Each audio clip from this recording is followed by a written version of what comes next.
Hola, ¿qué tal? Muy buenas noches, bienvenidos a Noticias 22. Qué gusto recibirlos, qué gusto recibir a nuestros compañeros, a Rafa Huemansin, también a Laura Regis en la interpretación de lengua de señas mexicana, y recibirlos a ustedes en su casa, que nos hacen el favor de ponernos atención, y vamos a tratar de, nosotros también contribuir a que sea un tiempo bien invertido, bien aprovechado y que la pasen muy bien. Así es, mi querida Laura, bueno, qué gusto saludarlos, amigos del auditorio. En efecto, un programa muy variado donde, entre otras cosas, vamos a estar hablando del arte de las marionetas. Así es, va a estar aquí en el estudio Lourdes Pérez Gay y nos va a hablar de 45 años de Marionetas de la Esquina, una agrupación que ha tenido una trayectoria muy importante y que tienen unos trabajos impresionantes. Van a hablarnos un poco de este aniversario y también de lo que tienen por delante.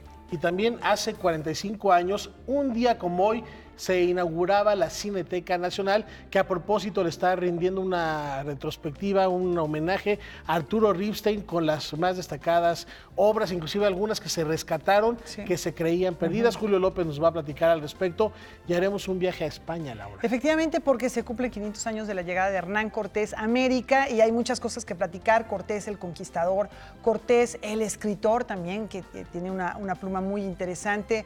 Cortés visto desde España, pero visto desde América, concretamente visto desde México. Tenemos un reportaje que nos van a mandar Francina Islas desde Madrid, a ver qué se conmemora, qué es lo que se está diciendo, porque también la idea es traerlo al presente. Y les recordamos que estas imágenes que tenemos a nuestras espaldas, que han estado disfrutando a lo largo de la semana, es una manera en la que Noticias 22 le rinde un homenaje al reciente desaparecido Abelardo Favela, quien alcanzó la inmortalidad la semana pasada, y con estas pinturas le rendimos un tributo y recordamos su trabajo.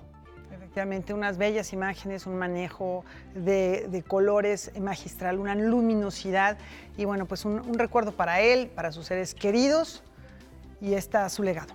Así es. Bueno, esto es parte de lo que tenemos hoy aquí en Noticias 22. Comenzamos.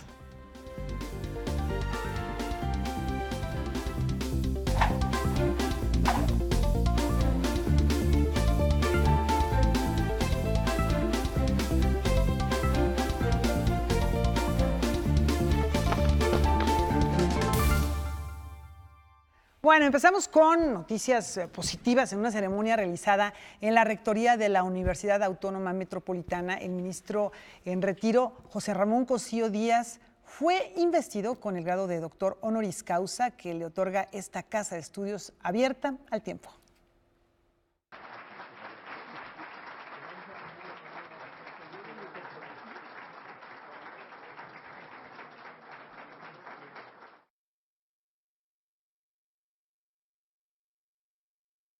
El que me hayan hecho parte de esta, su comunidad, como investigador, como profesor, me tiene muy contento. Segundo, creo que cuando uno se incorpora a una comunidad, a un grupo, uno adquiere, creo que más obligaciones que derechos, y yo quiero pues iniciar un trabajo profesional con los maestros, con los alumnos, para tratar de impulsar este proyecto educativo público metropolitano que me parece tiene que tomar un auge mucho mayor.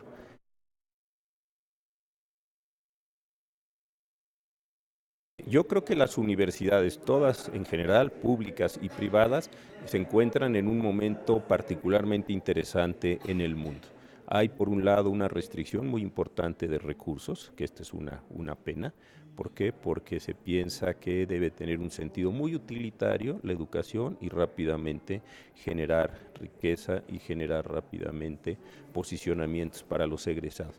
Y esto me parece muy complicado, porque buena parte del pensamiento crítico que tanta falta nos hace en las sociedades actuales proviene de las universidades.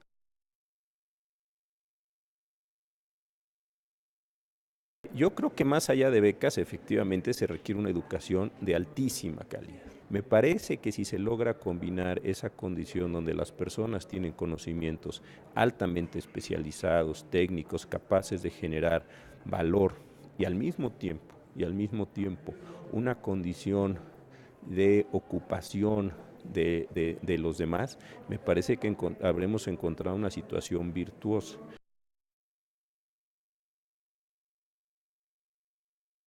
Creo que un problema de nuestro tiempo, se llamen fake news o se llame la forma que sea, es que estamos dispuestos a llamarle a los fenómenos que hemos visto de maneras distintas. Hay una discusión si es fascismo, neofascismo, si es populismo, neopopulismo, liberalismo, neoliberalismo, y a veces no somos capaces de hacer una reflexión crítica sobre la condición del lenguaje. Rápidamente entonces etiquetamos a los demás o dejamos o nos etiquetamos a nosotros mismos, y me parece entonces que perdemos muchísimas posibilidades de convivencia, muchísimas posibilidades de comunicación y muchísimas posibilidades también de solución de los problemas. Por eso es tan importante, insisto yo, mantener medios públicos actuantes, a pesar de que vengan de presupuesto público, universidades que sepan generar estos espacios de autonomía y estos espacios, insisto yo, esta expresión, críticos para tratar de hacer frente a lo que viene.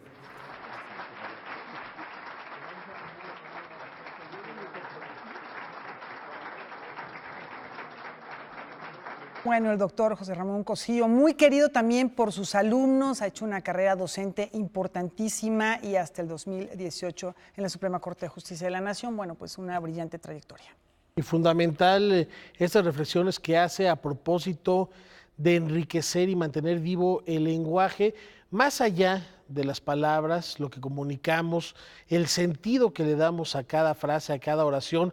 Yo creo que queda manifiesto en estas reflexiones que comparte al recibir este doctorado honoris causa que otorga la Universidad Autónoma Metropolitana, que también entre sus filas tiene a destacadísimos académicos. Así es, lo que mencionas, Rafael, es muy importante porque la forma en la que ha sido manipulado el lenguaje, Laura, Rafael, amigos, a partir de las redes sociales, especialmente en un periodo político que ha sido importante en el último año y medio, ha sido de una verdadera vulgaridad, sí. Especialmente cuando pensamos y damos un vistazo a ese siglo XIX en donde el periodista, el escritor, el político, el abogado, el académico eran las mismas personas. Y ahora vemos con una impunidad a cualquier tipo de político, de cualquier fuerza política, la que sea, manejando el lenguaje con una impunidad y con una desvergüenza que termina por impactar y hacernos perder una cantidad de tiempo a los ciudadanos con una cantidad de noticias que no van a llevar a ninguna parte y discusiones anodinas, ¿no? Manosean el lenguaje en fondo y en forma, porque con estas redes sociales, ya decía él, las fake news, pero también a la hora de escribir, las nuevas generaciones hacen cada barrabasada. Y también las viejas, digo, hay que ver a los diputados y a los también de repente dicen cada barrabasada. En fin. Difícil encontrar un sector que se salve, ¿no? Porque desafortunadamente estamos contagiados todos y parecería que es la moda y que es anticuado escribir correctamente. Si uno envía un tweet, por ejemplo, pareciera que es mejor escribir con incorrecciones o con un lenguaje banal, con generalidades, en fin. Críptico. Efectivamente. Y bueno, alguien que maneja el lenguaje de una manera, yo creo que muy... con una habilidad extraordinaria, con un virtuosismo fuera de serie, es la siguiente persona de la que van a hablar. Mario Bellatín, quien también tiene que ver esta nota con unas cuestiones académicas y reconocimientos por su trayectoria. Así es, de eso se trata lo que vamos a ver, por eso estamos hablando de Mario Bellatín, quien también es reconocido. Un lenguaje que se reconoce a primera vista, que eso es el sello del escritor cuando está llamado a perdurar. Una frase de Mario Bellatín, un párrafo de él, se reconoce a leguas. Pero me da la impresión de que en el ejercicio de escritura, tú, querido Mario, has creado un sistema que es una forma, como lo han hecho algunos otros autores. Una vez hablé de Henri Michaud y de tu obra, que es una forma de luchar para colmar un vacío. Como si... Con estas palabras, Filippo Lelaprun se refirió a la obra de Mario Bellatín, quien recibió el grado de doctor honoris causa por parte de 17 Instituto de Estudios Críticos, en una ceremonia realizada en el Centro Cultural de España. Bellatín leyó un texto a manera de discurso de recepción en el que reflexionó sobre los vivos y los muertos, un cierto misticismo islámico, la tradición de los perros en esa cultura y la labor de la escritura. Y que igual no nos pertenezca ninguna de las escrituras sagradas con las que se rige buena parte de la humanidad, Debemos entonces ser humildes, agachar las cabezas y aceptar que habitamos un continente donde no existe ya más ni la palabra, ni los libros tutelares, ni los códices, ni las intrincadas e inexpugnables escrituras atávicas de las civilizaciones del sur. Es un entenderse a sí mismo, y justamente el texto que leí esta noche es como llegar a este momento de mi vida y de alguna manera saber en dónde estamos, ¿no? Cuál es nuestra situación, ¿no? Qué palabra puede realmente, por medio de qué palabra podemos entendernos a nosotros mismos, ¿no? Tanto como individuos como sociedad. Muchas felicidades, Mario. Benjamin Meyer Folks, director del Instituto de Estudios Críticos, invistió a Velatin con el grado honoris causa. En el auditorio se realizó una instalación de video realizado por Velatin con imágenes de un viaje a Bangladesh.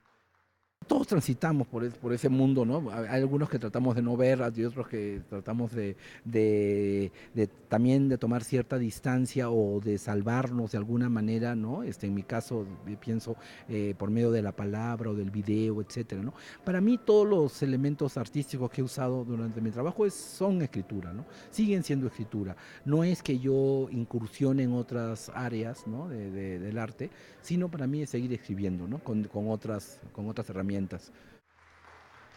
Noticias 22, Víctor Gaspar. Bueno, como están viendo, esto es parte de las actividades que se han hecho en este coloquio que tienen que ver con el exilio. Ayer compartíamos una conversación que tuvo Irma Gallo con una poeta y cineasta de Egipto que ha hecho del exilio parte de su discurso y que ella estaba muy vinculada con Jacques Derrida, y también hay muchas actividades que no se pueden perder. Esto es parte de lo que ha tenido la organización de este coloquio que está vinculado con las actividades de 17 Instituto de Estudios Críticos. En efecto, y también quien lo ha hecho de una manera extraordinaria, abordar el exilio y los movimientos sociales y los movimientos humanos, es Mario Velatin en su obra. Un abrazo muy grande al buen Mario. Y a propósito de dejarnos seducir la hora por letras, ¿qué nos tienes? Pues fíjense que suena muy atractiva la protagonista de la nueva novela de Federico Reyes Heroles. Se llama Sensei, ya nada más con el nombre, como que la sensualidad se deja traslucir. Vamos a ver de qué se trata esta novela, y además también hay un vínculo interesante, una reflexión que hace Federico Reyes Heroles en torno a cómo se ve la mujer, cómo se aprecia la mujer en la época contemporánea. La monótona vida del exitoso abogado Luciano Talbe se ve sacudida cuando conoce a la sensual y bella Sensei en una galería de arte. La relación irá progresando con citas a las que Sensei asiste siempre con cambios en su apariencia. Siempre misteriosa, la mujer causará deseo, intriga e incluso celos en Luciano. Esta es la trama de Sensei, novela en la que Federico Reyes Heroles explora el erotismo.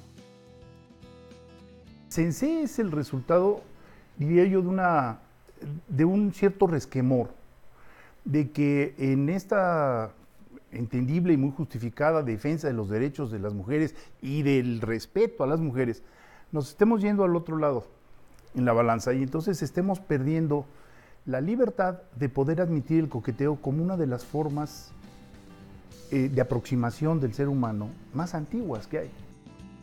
Cuando lo ve uno en retrospectiva, bueno, a principios del siglo XX, el flirteo era muy abierto, era algo normal.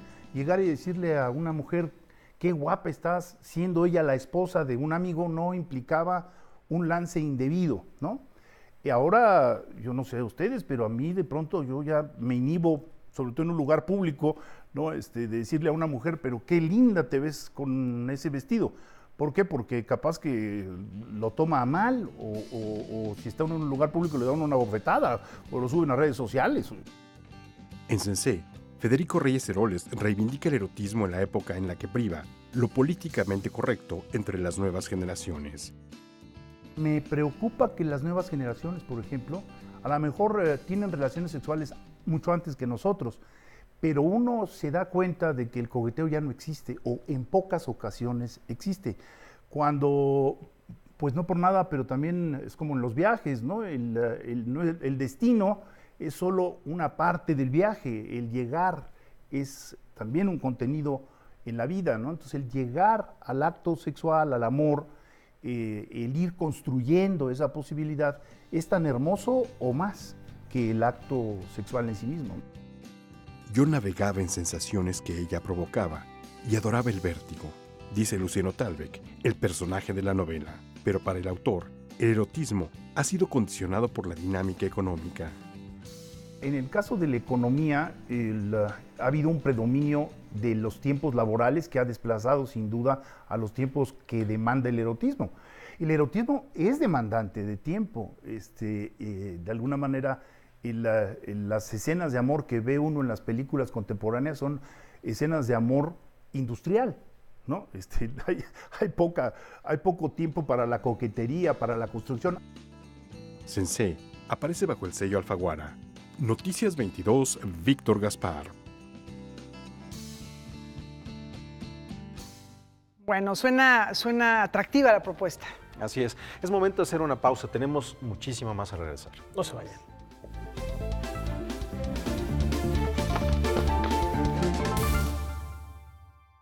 Hace unos momentos comentábamos cómo se usan las redes sociales y de repente desinforman, pero también lo que se dice en las redes puede compartirnos mucho y nos ayuda a medir el pulso del mundo. Por ejemplo, ¿qué, Laura? Bueno, esto se está diciendo en las redes, tenemos una serie de notas. En principio les comentamos que hay cambios en el interior del Instituto Nacional de Antropología e Historia. Diego Prieto Hernández, su titular, designó secretario administrativo de la institución a Pedro Velázquez Beltrán y como secretario particular de la Dirección General a José María Muñoz Bonilla. Asimismo, en las coordinaciones nacionales de conservación de patrimonio cultural, de museos y exposiciones y de centros INAH nombró a María del Carmen Castro, Juan Manuel Garibay y Omar Vázquez Herrera, respectivamente. Bueno, pues después de esto vamos ahora a comentar algo en torno al teatro. En el Centro Cultural del Bosque han llegado dos propuestas escénicas para la familia. La primera de ellas consiste en un banquete fúnebre para honrar la muerte de Don Quijote de la Mancha, en el que podremos degustar algunos platillos de la gastronomía cervantina que aquí en Noticias 22 les hemos compartido en otras ocasiones. La cita es en el Teatro Julio Castillo los sábados y domingos a las 12:30 horas. Esto será hasta el 10 de febrero. Y la segunda propuesta tiene lugar en el Teatro Orientación, espacio elegido por la actriz Andrea Christensen para festejar sus 40 años de trayectoria, dando vida a Pimpolina Clown con el espectáculo Delirium Polum, que podremos disfrutar de manera gratuita los días 26 y 27 de enero a las 12:30 del día. Y bueno, esto es en Tequila, Jalisco, lo que les vamos a comentar, la tierra del agave que abrió sus puertas a un nuevo espacio dedicado al arte popular mexicano. Se trata del Centro Cultural Juan Beckman Gallardo, que alberga la exposición permanente Los Grandes Maestros del Arte Popular Mexicano, conformada por piezas de la colección de Fomento Cultural Banamex. Esta muestra está integrada por 551 piezas creadas por 234 maestros de las 9 ramas artesanales de nuestro país. Ahí tienen una muestra. Así es, aquí también ya Noticias 22 les hemos compartido en otras ocasiones parte de las actividades y de las exposiciones que se celebran en este museo de esa ciudad. Bueno, continuamos ahora en la antesala del 37º aniversario luctuoso de Juan O'Gorman. La Universidad Nacional Autónoma de México ha recordado los aportes del autor del célebre mural Representación Histórica de la Cultura que engalana su biblioteca central. Esta joya artística de casi 4,000 metros cuadrados y en la que se emplearon más de 150 tipos de piedras naturales, forma parte fundamental de la identidad universitaria y señaló esto la máxima casa de estudios en un comunicado. Y Popeye el Marino está cumpliendo hoy 90 años. Fue un 17 de enero, pero de 1929, cuando este personaje hizo su primera aparición en la tira cómica Thimble Theater, que se publicaba en el periódico The New York Evening desde 1919 y que tenía como protagonista a Oliva Olivo, quien se convertiría en su inseparable compañera.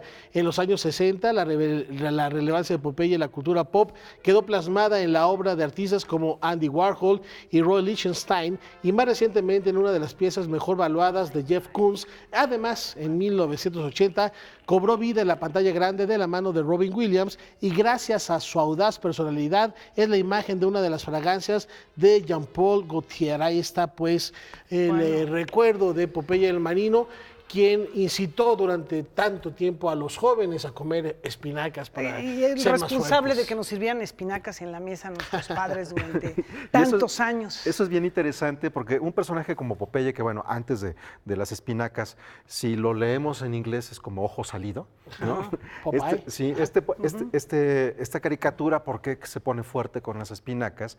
Es resultado de una investigación científica que hicieron a principios de siglo, en donde al hacer el valor nutrimental de la espinaca se equivocaron y pusieron el punto decimal un poquito movido. Entonces la gente vio y dijeron, wow, es un superalimento. Ya todo el mundo anda buscando el superfood, el superalimento, como si fuera la nueva panacea para la fuente de la vida. No es nuevo, eso pasó hace 90 años y provocó que se creara un personaje como este Popeye. Ya después revisaron y ajustaron bien. Dijeron sí, pero el punto decimal. Por eso también le daba duro a la pipa y al tabaco, entonces, suponiendo que era tabaco lo que traía ahí, ¿no? Porque Popeye, el marino, 90 años.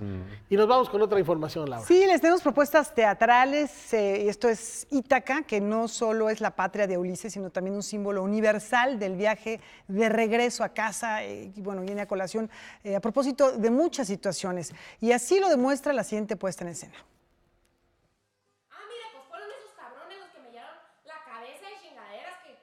Cuando emprendas tu viaje a Ítaca, pide que el camino sea largo, lleno de aventuras, lleno de experiencias. Estas son las primeras líneas del poema que inspira la puesta en escena Ítaca, bitácora de viaje. Un recorrido personal por 4 historias con distintos caminos y motivaciones. Partimos del poema de Cavafis, lo tomamos como pretexto para hablar de historias de migración de nuestros familiares. Son, pues bueno, como homenajes a nuestros abuelos, a nuestros padres. El reparto está integrado por Karina Eguía, Patricia Estrada y Daniela Abella, además de Ana Lucía Ramírez y Karina Meneses, estas últimas alternando entre funciones. Este proyecto es una colaboración de las compañías teatrales 3 Colectivo Escénico y Colectivo Área 51. Lo que vamos a estar viendo son 4 historias de nuestros familiares. Aurelio Ramírez, que es un niño de Acatlán, Veracruz, y se desarrolla en 1950, su historia aproximadamente. La historia de Angelina Eguía, que viene de Sellaño, España, y llega al puerto de Veracruz, más o menos en los años 40, y es toda la historia de su vida desde que llega a Jalapa hasta su muerte en 2007. Es la historia de mi papá, Benjamín Estrada, que estuvo en Oklahoma en los 80s, y la historia de Jessica Müller, de su abuela Gisela, que vivía en Berlín en la guerra, en la posguerra alemana. 4 historias que poco a poco se quedan en el camino hasta que el jurado en el público elige qué final quiere ver. La intención es ofrecer una experiencia distinta en cada visita. Son historias muy entrañables, tenemos una dinámica que es muy atractiva, que tenemos unos jurados en el público y entonces cada función, esos jurados que se eligen al azar, van decidiendo qué historia no quieren ver.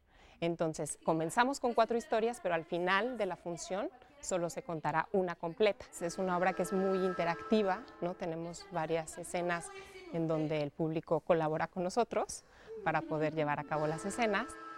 Ítaca, bitácora de viaje, se presenta en el Teatro Orientación del Centro Cultural del Bosque hasta el 10 de febrero de este año. Jueves y viernes a las 20 horas, sábados 19 horas y domingos 18 horas. Con información y texto de Fernando Salinas, Óscar Helguera, Noticias 22. Es por eso que en este momento vamos a sacrificar. Hay algo que quiero comentar a propósito de Ítaca, que tiene que ver con esta obra, pero por supuesto estamos hablando de que la escribió, se dice, un personaje llamado Homero.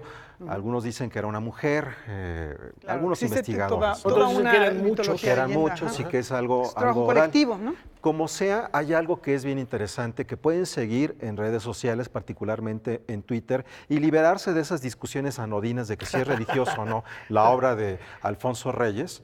Hay algo que sí es muy interesante que está ocurriendo en Twitter y se llama Homero 2019. Hay muchas personas en diversas partes del mundo de habla hispana que todos los días lanzan un tuit con un fragmento, un análisis o una reflexión en torno a la obra de Homero y verdaderamente es fascinante. Todo el año va a estar ocurriendo esto, como el año pasado fue Dante 2018. Pero esto es un hashtag para seguirlo. Es un hashtag Homero 2019. Ok, para que lo sigan, bueno, ya sea a través del Twitter, pero también hay hashtag en Facebook. Así es.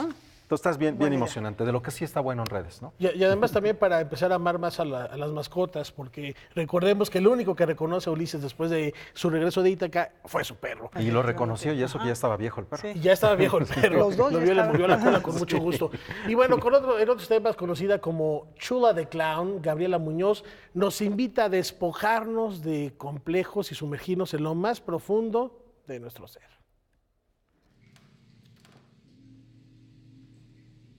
Dirt, la más reciente creación de Gabriela Muñoz, devela cómo al deshacernos de nuestras cubiertas, capas, mantos, andrajos o nuestra propia piel, nos desnudamos en busca de una verdadera identidad. Esto en un espectáculo sin definición. La verdad es que no he querido todavía definirlo. Me parece que es un espectáculo muy visual. Musical, en donde sí hay humor, pero también hay una especie de madurez también dentro de mi trabajo a lo que ahora quiero contar y cómo lo quiero contar. Definitivamente el teatro visual y el teatro físico sigue siendo el género teatral que más me llama y me interesa y con el que mejor me siento que realmente tengo mis herramientas emocionales para conectar con las imágenes que existen en mi cabeza y en mi corazón. A través del humor, la añoranza y la eterna interrogante del sentido de la vida, limpiamos nuestra propia mugre en un espectáculo que prescinde de la palabra. Sé que es un reto y un riesgo también hacer algo completamente nuevo y diferente, pero ha sido de una satisfacción máxima también reencontrarme con otra Gaby y con otra creadora y con otra artista que no es que desconociera, pero que a lo mejor todavía no había visto. Y entonces, pues sí, estoy muy conmovida también de acercarme mucho a mi jardín interno y ver qué es lo que tengo ahora que explorar y decir. Montones de ropa, música, escenografía y la más bella multimedia apoyan el trabajo corporal del artista, gracias a su creativo equipo de trabajo que complementa la idea de liberación y aceptación del personaje. Cómo hacerlo literal, pero también que sea un poema, también que sea algo de decir la imagen que tenemos de uno mismo, no necesariamente, o sea, más bien la maravillosa posibilidad que tienen los humanos, tenemos los humanos, de cambiarnos y que no tenemos que estar nada más siendo una persona, una cosa, una imagen sofisticada o de lo que sea de nosotros mismos, que siempre podemos empezar de cero, reinventarnos, lavarnos y descubrir qué hay en la profundidad.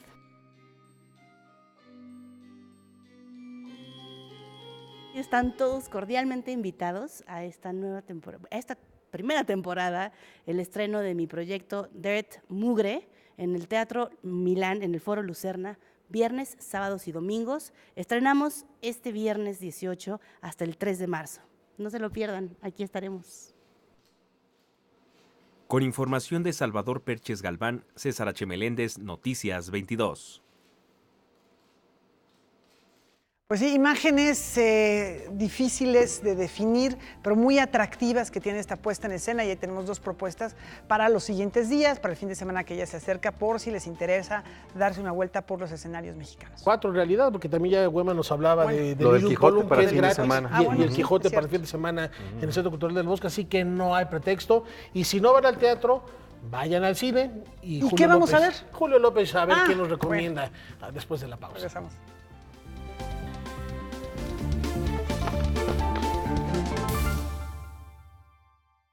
Bueno, muy buenas noches, es Jueves de Cine, Laura, Huemanzin, Rafael, pues estamos aquí para hablar de muchas cosas, entre ellas justamente una retrospectiva que le brindan al director Arturo Ripstein, con quien tuve la oportunidad de platicar el día de ayer y que se da además en el marco de una celebración muy importante también en la Cineteca Nacional, pero primero vamos a ver lo que nos dijo el maestro Arturo Ripstein. Señoras, señores, hoy tarde, emoción y suspenso. Hablar de Arturo Ripstein es hablar de un cineasta que gusta de planos largos, que tiene una fascinación por los espejos y que se siente cómodo filmando en atmósferas claustrofóbicas. Un cineasta que debutó a los 21 años, el primer director latinoamericano que incursionó en el cine digital y el segundo cineasta en recibir el Premio Nacional de las Artes. Antes le fue concedido a Luis Buñuel. Ahora la Cineteca Nacional celebra su filmografía con una retrospectiva que reúne 14 de sus películas. La realidad mexicana la tocan otros. Yo voy por lo que la realidad le hace a mi imaginación, por la irrealidad mexicana de alguna manera, pero muy arraigada dentro de lo que ha sido mi entorno. Yo soy de acá, no he estado fuera nunca, he hecho todo aquí, me he nutrido acá, me gusta esta ciudad, la detesto, es la que más quiero y la que más odio, tengo el derecho de que eso ocurra, pero todo lo que he hecho es gracias a que he estado aquí, esto ha sido mi nutriente y mi pan de cada día, ¿no? Desde hace unos años la Cineteca Nacional acoge el acervo del director y se ha dado a la tarea de remasterizar sus películas, incluidos 4 cortometrajes que el director daba por perdidos. Es un gusto y es un susto que de pronto lo que uno haya cometido lo sobreviva, es más o menos escalofriante, pero como a uno lo quieren mucho una vez que uno se muere, entonces estoy esperando ese momento para que mi cine sea notable. El lugar sin límites es una de ellas, pero también se encuentra El Evangelio de las Maravillas, La Mujer del Puerto, Profundo Carmesí y Principio y Fin. Yo con la piratería tengo una dualidad, me preocupa que la piratería esté controlada por grupos delincuenciales, pero por otro lado, la piratería ha permitido que un montón de películas mías sean vistas por mucha más gente de la que asistió a verlas en sus estrenos en cines normales, ¿no? Hace un par de años Arturo Ripstein celebró medio siglo como cineasta y lejos de pensar en el retiro, ya prepara su siguiente proyecto que llevará por título El Diablo entre las Piernas. Bueno, estos cortometrajes, me decía ayer el maestro, que ni él los ha terminado de ver, ¿no? Le cuesta trabajo volver a ver lo que hizo en algún momento, pero qué bueno que lo recuperaron y qué bueno que la Cineteca está remasterizando algunas de sus películas. También me comentó que encontró pietaje de la película Profundo Carmesí, que pronto va a haber una nueva versión que también está trabajando con la Cineteca Nacional y por ahí encontró muchas más cosas de las que ya les estaré platicando muy pronto. Y a propósito de la Cineteca Nacional, el día de hoy cumple 45 años, creo que todos los capitalinos tenemos una historia con la Cineteca Nacional. Durante 45 años, la Cineteca Nacional ha cumplido cabalmente su función de ser un promotor de la cultura fílmica nacional e internacional.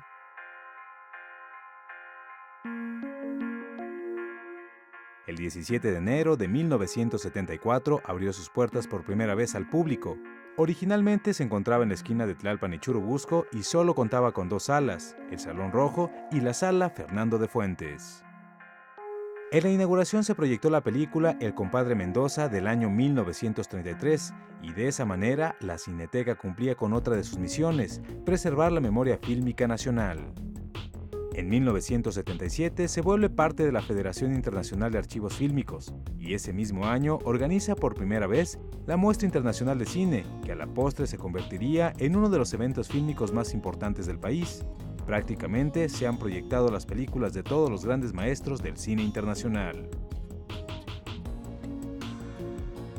El 24 de marzo de 1982, la Cineteca Nacional se incendió. Existen muchas teorías. Se habló de un cortocircuito y también se dijo que el fuego inició en el restaurante. Sin embargo, una de las más radicales sugiere que el siniestro fue provocado. Lo que se buscaba era desaparecer los rollos que se habían filmado sobre la matanza en Tlatelolco el 2 de octubre.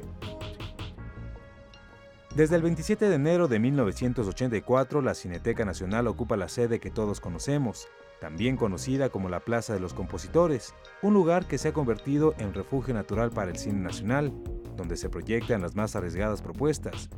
Un sitio que cuenta con 10 salas de proyección, un foro al aire libre, una sala de exposiciones, un centro de restauración de películas, una videoteca, un centro de investigación, restaurantes, cafeterías, librerías, pero sobre todo un público asistente que se la ha apropiado.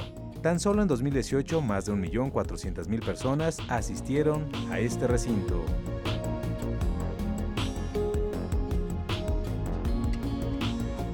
Bueno, pues ahí lo tienen. La Cineteca nos tiene preparado muchas cosas, entre ellas una retrospectiva también de Alfonso Cuarón.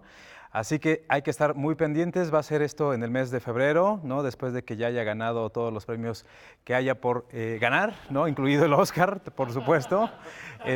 Y bueno, vamos a seguir porque también hay muchos estrenos mexicanos, ¿no? La Cineteca se ha vuelto también un lugar, como ya lo decíamos, idóneo para que lleguen las películas nacionales. Una de ellas es Los Años Azules, que además también llega a las dos principales cadenas de exhibición de nuestro país, Cinépolis y Cinemex. Vamos a ver de qué se trata.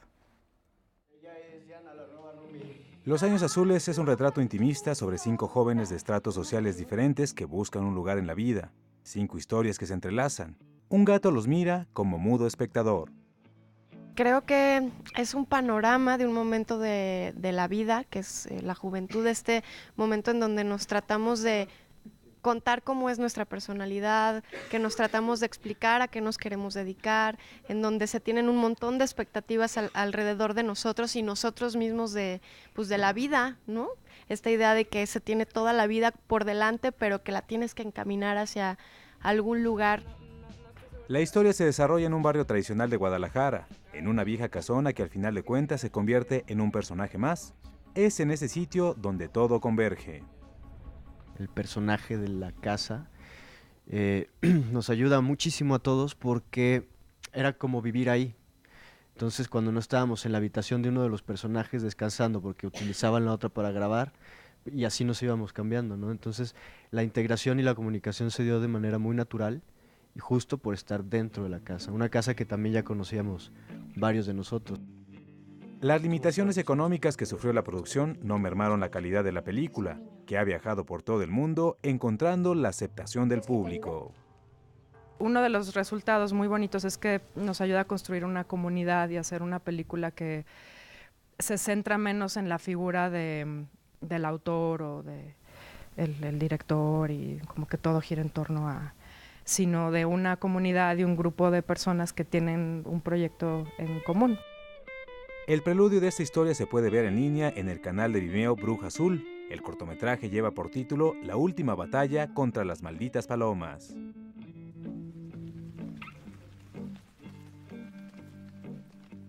Bueno, esta es solo una de las muchas opciones que hay en la cartelera, porque la que no se deben perder es la película de Spike Lee, que llega este fin de semana, El infiltrado del Ku Klux Klan. No, es una de las opciones. La otra es Glass, que es para fans del cine de Shyamalan, ¿no? Que recupera algunos de los actores con los que lleva trabajado y personajes de algunas de sus otras películas. Así que pues vayan al cine, ahí están las opciones. En serio, no se pierdan El infiltrado del Klan, vale mucho la pena. Y está en esta temporada de premios también seleccionada en varias categorías. Yo me despido. Soy Julio López, muy buenas noches. Gracias, Julio. Pues ahí están las recomendaciones. Habrá que hacer una vuelta a la Cineteca para ver las películas de Ripstein y al cine para ver El infiltrado. Pues hay muy buenas opciones. La verdad es que no hay que salirse del cine en los siguientes días. Creo que hay cosas muy interesantes, Julio. Gracias por compartirlas. Pues de allí nos vamos directamente a España. ¿Cómo ven? Me encanta la idea. 500 años, 5 siglos, Laura. Efectivamente, lo que les anunciamos al inicio del programa de la llegada de Hernán Cortés a América se celebra, se conmemora, se reflexiona. Vamos a ver qué están haciendo en Madrid con Francina Islas. Señor alcalde de Medellín, la Casa de América en Madrid ha comenzado con la celebración del 5º centenario de la llegada de Hernán Cortés a México. Se trata de un ciclo de conferencias y un congreso internacional donde se analizarán distintas aristas de este polémico personaje histórico. Este congreso es un intento de trabajar en la figura de Cortés desde dos perspectivas. La perspectiva de la conquista y de los procesos posteriores y su dimensión en el mundo actual, siempre entendiendo la figura de Cortés como un hombre de su tiempo. Nunca hay que considerar a Cortés como un hombre del siglo XXI, pero sí podemos estudiar la trascendencia de Cortés en el siglo XXI. El congreso, que se desarrollará del 4 al 6 de abril en la ciudad natal de Hernán Cortés, Medellín, abordará 5 grandes aspectos: Cortés en Medellín, la conquista desde el punto de vista español, desde el punto de vista mexicano, la figura de Cortés después de la conquista y su trascendencia en el siglo XXI. Cortés fue un escritor excelente también, tiene sus memorias, tiene sus viajes, y entonces los libros que hace precisamente, todas las cartas que escribe, son también una materia de estudio para estudiosos de la literatura de aquella época. Por lo tanto, no solo el Cortés militar o de la espada, sino el Cortés de la pluma también. En esta conmemoración habrá presencia de especialistas mexicanos como Alicia Mayer o Rodrigo Martínez Barak. Ellos se encargarán de aclararnos por dónde está nuestra investigación histórica al respecto, con el personaje que tanto representa para los mexicanos. Desde otro punto de vista, desde el punto de vista de otras actividades, estaremos igualmente presentes contribuyendo de alguna manera a la creación de un acervo bibliográfico en Medellín. Veremos la manera también de proyectar alguna película, algún documental sobre cómo hemos abordado ahora nosotros en el cine la figura de Hernán Cortés. El ciclo de conferencias se llevará a cabo de enero a junio en la Casa de América con la participación de José María García Redondo, Miguel Ángel Puig Samper, Jesús Bustamante García, Juan Ortiz Escamilla, Mari Carmen Martínez, María Castañeda de la Paz y Salvador Bernabeu como ponentes. Para Canal 22 desde Madrid, España, Francina Islas, corresponsal. Bueno, me parece muy bien la propuesta de decir, no se trata de analizarlo como si fuera un hombre del siglo XXI, no, sino con las herramientas que tenemos en el siglo XXI, acercarnos al personaje que fue. Personajazo, además, que tiene tantas aristas por explorar. Y es momento de hacer una pausa. ¿Y qué te parece, Laura, si cuando regresemos nos encontramos en la esquina? ¿Con unas marionetas? Con las marionetas de la esquina, ¿por qué no? Pues, órale, vamos al corte.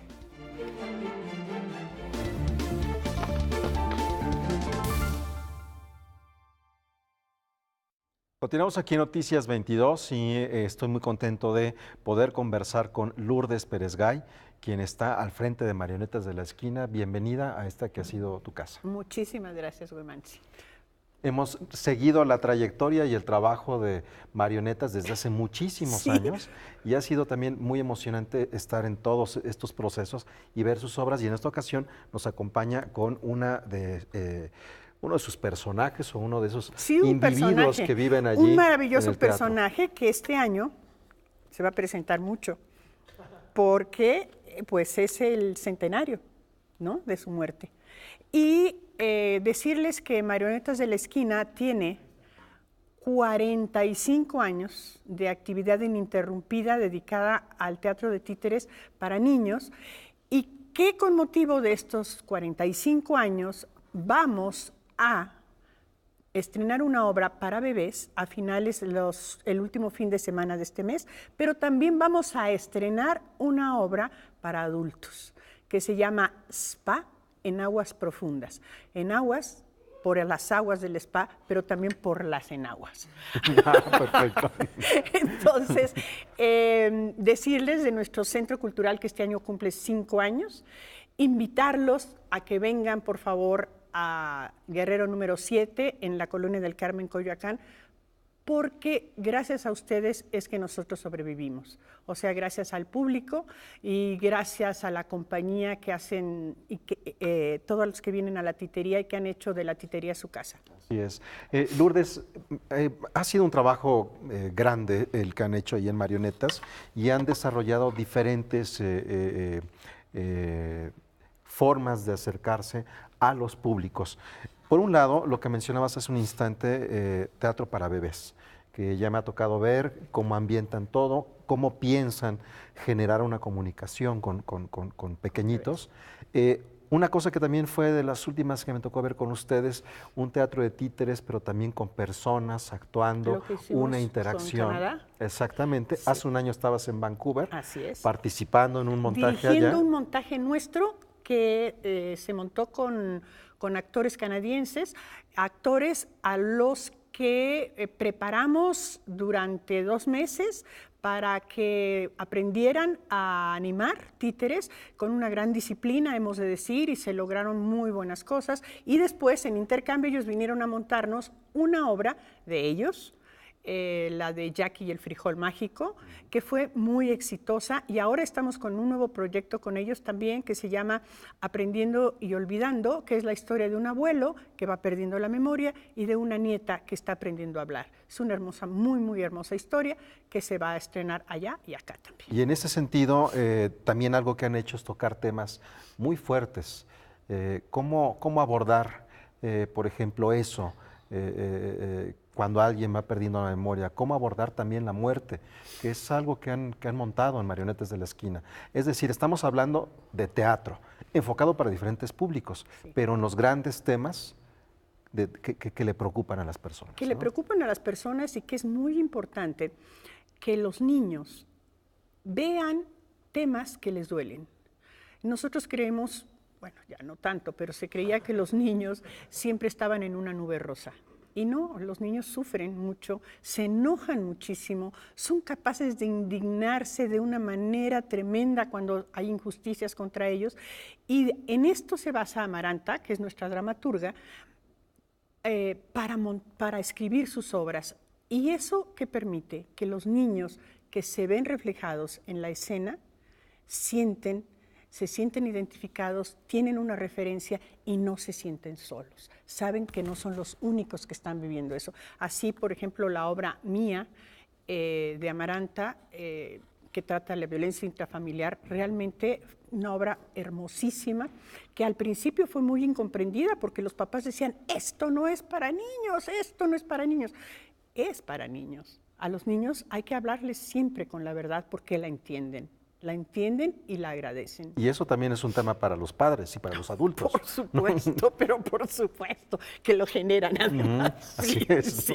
Ellos, los niños nada más lo sufren, los padres lo generan.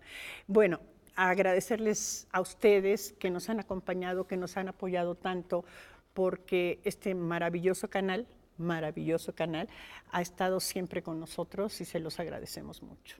Y en esa parte, en todos estos años que hemos estado al pendiente y viendo los procesos de esta compañía que cumple en 2019 45 años, también está la forma de interactuar con las marionetas. Está el canto, está la actuación. ¿Cómo ha ido construyéndose eso al interior de la compañía, Lourdes? Mira, para que nosotros podamos montar una obra, por supuesto, necesitamos tener un actor. Un actor al que especializaremos en marionetas, en animación, pero tiene que tener el talento de la actuación, la voz educada para poder proyectar. No, o sea, sí damos clases también para gentes que quieran construir títeres, pero para subirse al escenario, para ser un profesional, sí necesitamos a alguien que tenga todas las herramientas de un actor. Trabajamos enseñando a animar, por supuesto, estamos integrando muchísimo multimedia, que nos facilita mucho la movilidad porque muchas de las escenografías se hacen con multimedia y los títeres encajan maravillosamente bien. Parece mentira que una herramienta como es el títere, que tiene tantos años, encaja maravillosamente bien con las escenografías creadas con multimedia. Y esto permite también que los niños que están tan acostumbrados a ver las pantallas sientan cercanía, sientan que no están viendo una cosa lejana a ellos, ya vieja, ya pasada, sino tienen ese acercamiento, ¿no? Por supuesto, también combinamos mucho actores con títeres y todo lo que se pueda crear con los títeres, de cualquier forma lo hacemos. Hay algo que me intriga mucho, y perdón que te interrumpa, Lourdes, porque ahora que te estaba escuchando, los títeres nos llegan de una tradición europea, aunque su origen no es necesariamente el continente europeo. En ese lugar, desde el medievo, tuvo una presencia muy, muy fuerte y fue un teatro popular. Mejor dicho, fue un espectáculo popular, no había un teatro para ello, era un espectáculo de calle. Sí. Después, cuando llegan los empresarios, muchos de ellos de Venecia, y crean la idea de teatro, entonces llegan otro tipo de a figuras. La corte. Exactamente. Pero hay otra cosa que ocurre en Europa en todos estos años. Empiezan a desaparecer los teatros de títeres. Sí. Nos queda por un lado el Teatro de Praga, que es una cámara negra, y nos quedan los títeres de Salzburgo, que es el único que queda al interior de un teatro. Hasta una época. Pero después hay un resurgimiento de un teatro de títeres modernos en Europa. Hay muchísimo en España. Los argentinos que se fueron exiliados a España creo que son en gran parte responsables de este renacimiento del títere de una manera más moderna en Europa, en Francia y sí, casi toda Europa. Bueno, por supuesto. Esa es la parte de la que han abrevado. Claro, por supuesto. Nosotros sabemos, bueno, Lucio Espíndola, que es el que llega con sus títeres a México, ahí nos enamoramos y construimos Marionetas de la Esquina juntos, es el responsable, digamos, de toda esta nueva camada de titiriteros en Marionetas de la Esquina y muchos otros argentinos que, no muchos, pero sí como unos 10 que llegaron aquí y crearon y se asociaron con gente de México para seguir trabajando. Nosotros sí tenemos una historia del Oro del Guiñol, por ejemplo, la época en que con los títeres se alfabetizaba, eran las llamadas misiones culturales de Vasconcelos. Así es. Con estas misiones culturales se iba por todo el país. Angelina Beloff, que fue una de las creadoras de esto, que era esposa de Diego Rivera, y cuando vinieron, y todos estos titiriteros crearon digamos, la esencia del títere no moderno, pero sí del siglo XX. Así es. Bueno, ya nos queda poco tiempo, Lourdes. Sí. Anúncianos cuáles serán, en qué fecha, las próximas funciones que tienen ustedes. El último fin de semana de este mes estrenamos Escondidillas, que es una obra para bebés. El 14 de febrero vamos a hacer una función gratuita por el amor y la amistad con cupo limitado de la obra Spa en Aguas Profundas. Zapata, que va a viajar así por todo el país. Nuestro circo, que no podemos abandonar, es una obra que no se puede jubilar porque sigue teniendo muchísima actualidad. Y creo que vamos a volver a poner en escena Los Sueños de la Bella Durmiente, adaptación del Sueño de la Bella Durmiente que hizo Amaranta para el Kennedy Center. Y que esto estará en la sede del teatro, que está muy cerca del centro de Coyoacán, no se lo pueden perder. Sí. Enhorabuena por estos 45 años. Un abrazo a Amaranta y a Lucio, y muchas gracias por estar con nosotros. Gracias a ti, Huemancini, y gracias a todos. Muchas gracias, Lourdes, y enhorabuena por estos primeros 45 años de muchos que seguramente vendrán. Y nos vamos con otra celebración, Laura, 70 años del legendario Mick Taylor, que ingresa para convertir la época de los Rolling Stones en la época dorada. Efectivamente, se sumó la agrupación en 1969. Disfrútenlo, muchas gracias, buenas noches. Hasta mañana. All over the ground.